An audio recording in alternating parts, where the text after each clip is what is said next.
Assalamu alaikum, my dear students. Here I am continuing with the thermodynamic processes. In the last lecture, I discussed one of the thermodynamic process that was isothermal process.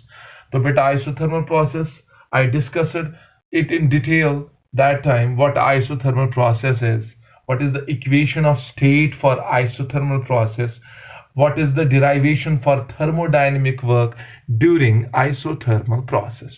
तो बेटा आज जो मैं isothermal process के बारे में discuss करने वाला हूं that is regarding slope of isothermal curve. So before I discuss what slope is, so we should know what is indicator diagram. तो बेटा आप याद रखोगे ये जो इंडिकेटर डायग्राम है ये हमें क्या दिखाता है. It actually shows us how the pressure of the system varies with respect to the volume graphically. So can I say that indicator diagram shows us the graphical variation of pressure with respect to the volume. तो बेटा क्या होता है, ये जो indicator diagram है ये एक ग्राफ है जो हमें बताता है कि किस रेट पे या कैसे एक सिस्टम का प्रेशर, एक गैस का प्रेशर चेंज हो रहा है with respect to the volume. Now what do you mean by slope of isothermal curve. तो आइसोथर्मल कर्व में पहले आपको यह समझना है this process is quite slow. So इसमें जो भी वॉल्यूम चेंज आती है वो बहुत स्लो रेट पे आती है एंड देयरफॉर इसका स्लोप स्टीपर नहीं होता है बेटा. ठीक है बेटा, इट इज लाइक दिस. तो बेटा यहां पर what do you mean by slope, तो आपको पता होगा डेरिवेटिव्स में मैंने बताया था स्लोप मींस, एक्चुअली अगर देखा जाए स्लोप इज अ डेरिवेटिव. ठीक है, but if you go through the geometrical interpretation of derivative, अगर आप जियोमेट्रिकली डेरिवेटिव को डिफाइन करोगे बेटा वो क्या होता है, आप किसी भी पॉइंट पे, जैसे इस पॉइंट पे I am drawing a tangent here, और इस टेंजेंट जो मैंने यहां पे डाला ये किस पे डाला, ये किसी कर्व पे मैंने डाला. And now when I determine, when I found the slope of this tangent to the curve, then that slope will give us the derivative. तो आप बेटा मुझे बताओ ये जो स्लोप है यहां पे, ये किसी भी पॉइंट में मैंने जो स्लोप डाला बेटा वो क्या देगा हमें, वो नहीं देगा हमें derivative of pressure with respect to the volume. क्योंकि फिर से मैं बताना चाहता हूं, मैंने एक्सप्लेन अच्छे से किया था जब हमने डिफरेंशिएशन पढ़ी थी दैट कि किसी भी कर्व को अगर आप टेंजेंट डालते हो और उस टेंजेंट का आप क्या निकाल रहे हो, स्लोप, वो स्लोप आपको डेरिवेटिव देगा उस पॉइंट पे. तो आपको पता है इस कर्व में स्लोप हर जगह सेम नहीं है. जैसे अगर आप इस पॉइंट पे टेंजेंट डालोगे ये स्लोप और ये स्लोप बेटा सेम नहीं है. दैट मींस यहां पर जो dp by dv है वो हर जगह पे सेम नहीं है. And what dp by dv means? It is the instantaneous, because you know derivative gives us the instantaneous rate of change. So it gives us the instantaneous rate of change of pressure with respect to the volume.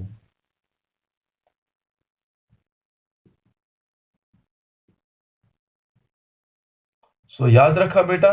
सो जब भी आप एक indicator diagram का slope निकालोगे किसी point पे तो वो उस पॉइंट पे हमें क्या देगा, किस instantaneous rate of change of pressure with respect to volume. इसका मतलब हुआ बेटा इस पीवी कर्व में जैसे आप इस ए पॉइंट पे स्लोप निकाल रहे हो तो इस पॉइंट पे जब आप स्लोप निकाल रहे हो वो बेटा क्या देगा आपको, वो आपको एक आइडिया देगा कि इस सिस्टम में किस तेजी से, किस रेट पे प्रेशर चेंज हो रहा है with respect to the volume at that instant.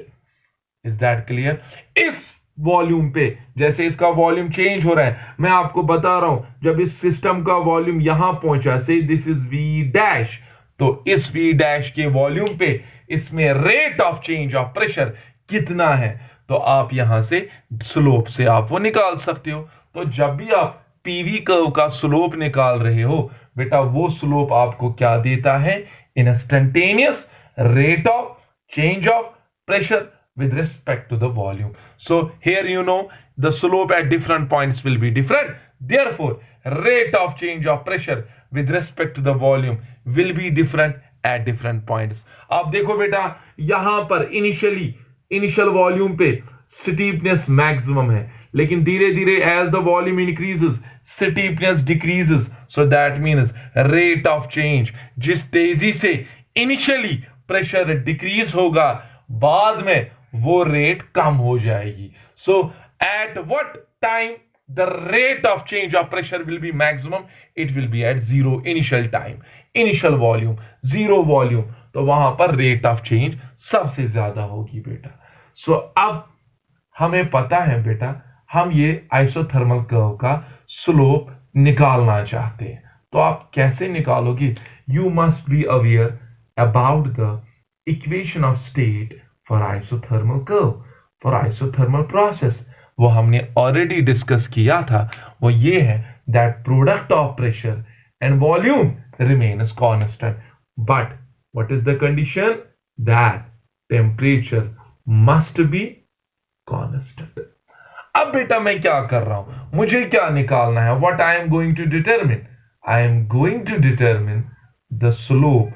Slope means dP by dV, derivative of pressure with respect to the volume। तो बेटा क्या करेंगे, हम एक काम कर सकते हैं ना, ये जो इक्वेशन फर्स्ट इसका नाम रखेंगे, I will differentiate this equation first with respect to volume. तो बताओ क्या लिखेंगे बेटा? d by dV। I am differentiating this equation with respect to volume. यहां क्या आएगा बेटा? PV is equal to d by dV of K। ठीक है बेटा, एंड नाउ फिर आप क्या लिखोगे बेटा? d by dV of PV, d by dV of PV। अब क्या करोगे? मैंने डिफरेंशिएशन में एक्सप्लेन किया था आपको, whenever you have the two quantities in product form, then you can apply the product rule। जब भी आपके पास डेरिवेटिव में दो क्वांटिटीज प्रोडक्ट फॉर्म में होगी, तो आप क्या करोगे? You will apply the product rule. What is product rule?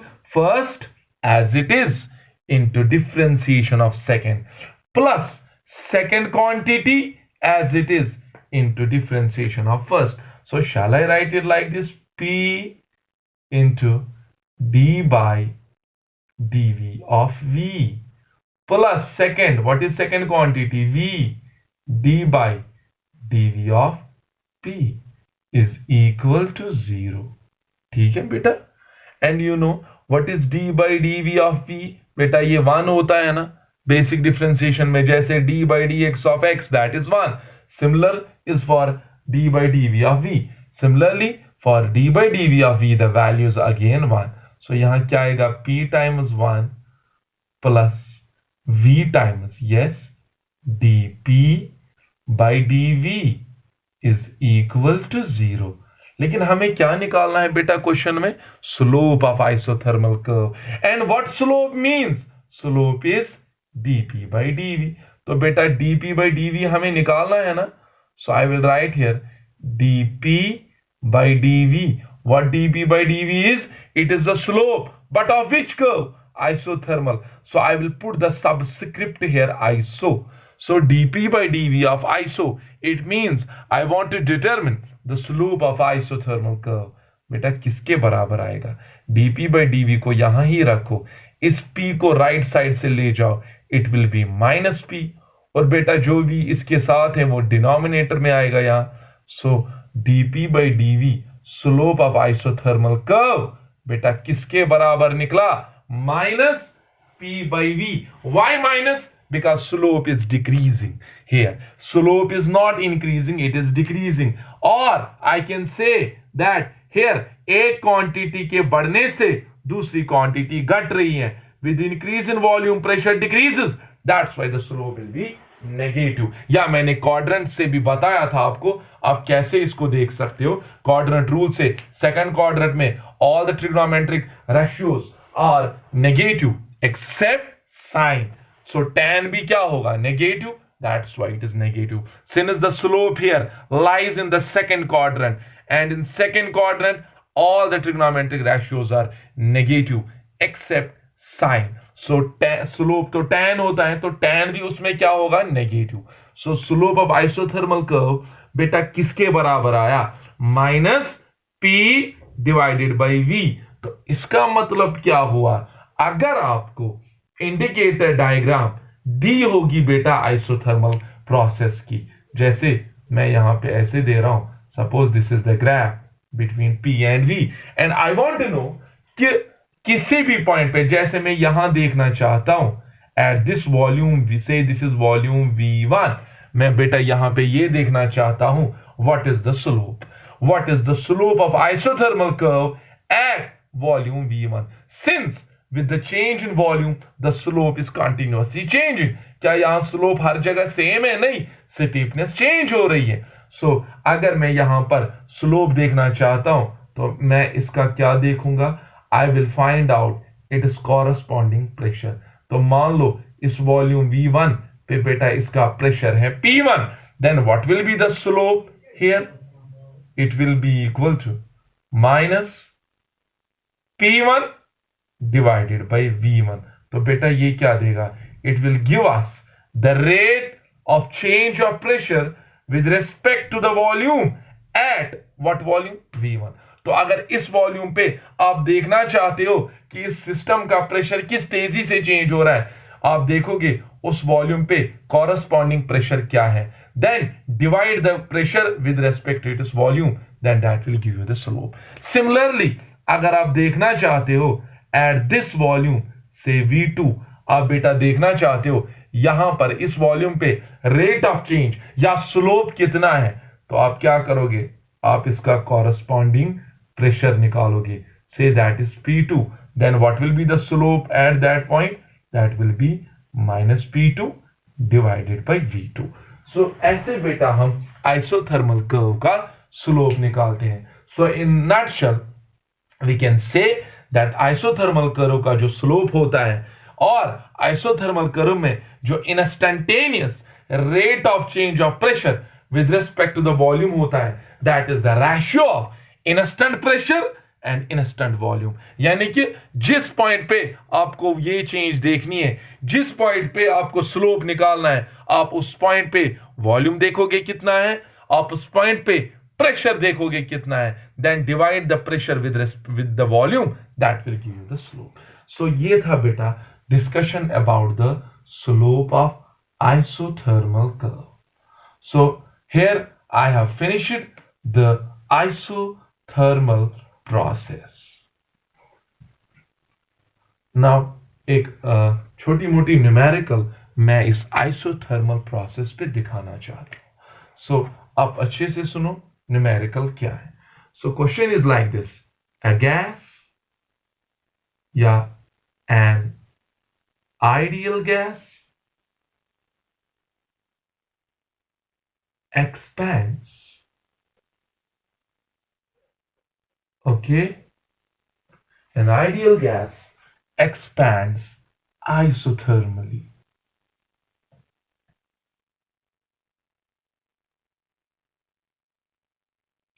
From volume, okay, 2 meter cube to say let it be 8 meter cube. ठीक, find the part 1 change in internal energy. ठीक है बेटा. And what is part 2? Find the final pressure.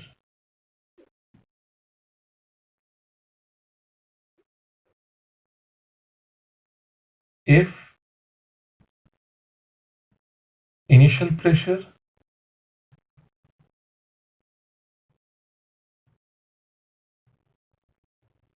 was 2 atmosphere. Third, find the work done. Okay? So बेटा इस question में आप पहले question को क्लियर करो. क्वेश्चन में पहला लिखा है आइडियल गैस. ओके, तो इसी आइडियल गैस को हमने एक सिलेंडर लिया है और इस आइडियल गैस में एक आइडियल गैस रखा है. नाउ दिस गैस और दिस सिस्टम एक्सपैंड्स आइसोथर्मली.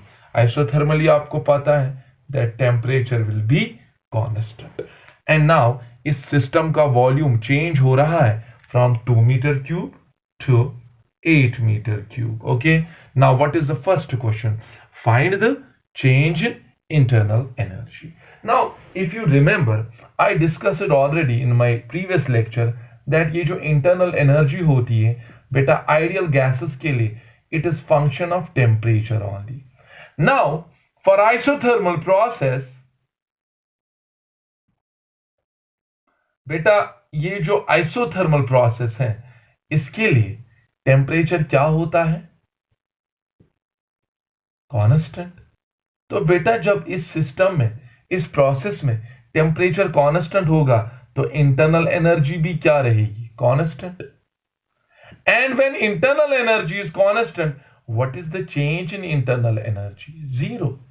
तो आप याद रखोगे when an ideal gas is kept under isothermal conditions, then under that condition then internal energy change is zero. So इस प्रोसेस में बेटा इंटरनल एनर्जी में कोई चेंज नहीं आएगी. सो ये पहले पार्ट का सॉल्यूशन है. ठीक है बेटा. Now second part. What is the second part? Find the final pressure if the initial pressure was 2 atmosphere. तो बेटा आपको इनिशियल वॉल्यूम पता है. सॉल्यूशन इसका देखिएगा बेटा. इनिशियल वॉल्यूम V1 कितना है बेटा? गैस का इनिशियल वॉल्यूम था 2 मीटर क्यूब. गैस एक्सपैंड हुआ है और इसका बेटा फाइनल वॉल्यूम कितना बन गया है? 8 मीटर क्यूब. इनिशियली गैस का जो प्रेशर था P1 that was 2 atmosphere. Okay, now हमें क्या निकालना है बेटा? Final pressure. Now tell me, यहां पर आपको ये वेरिएबल्स हैं. Now tell me, is there any equation which relates pressure and volume?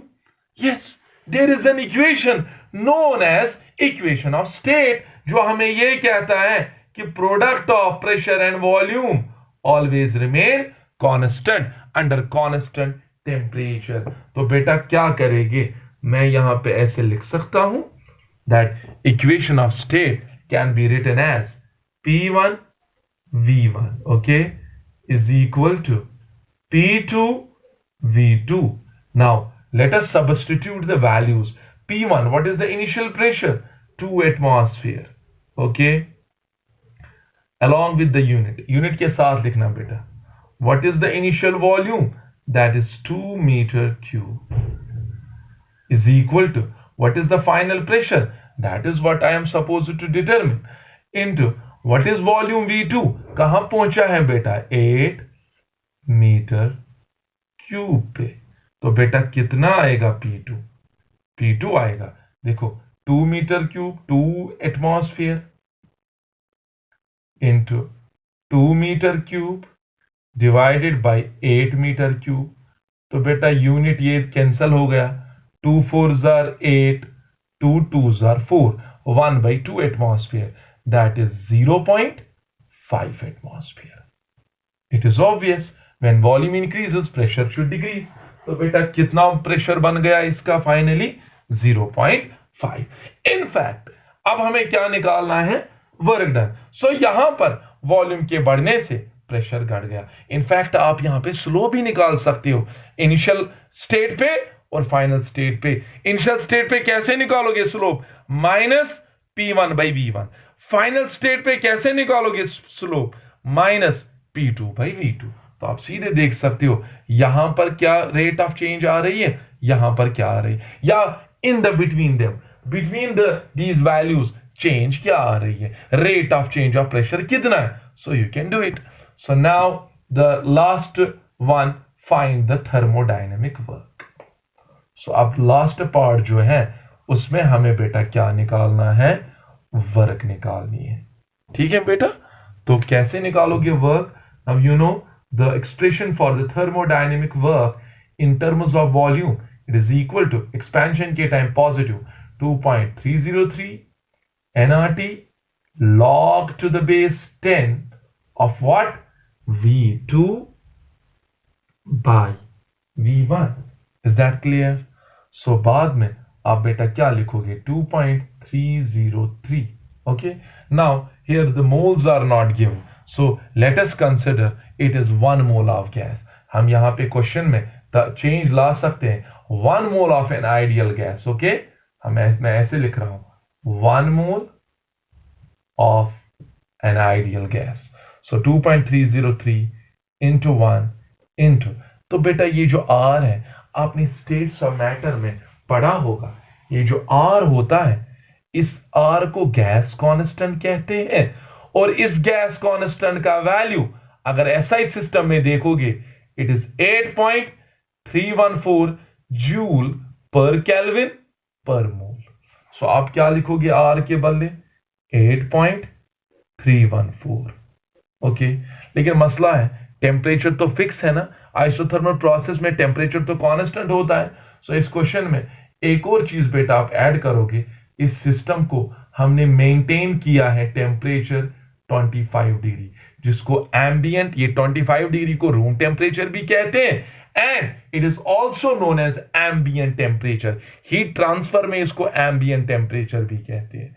So into temperature लिखना है, बट आप यहां पे यूनिट्स का ख्याल रखोगे.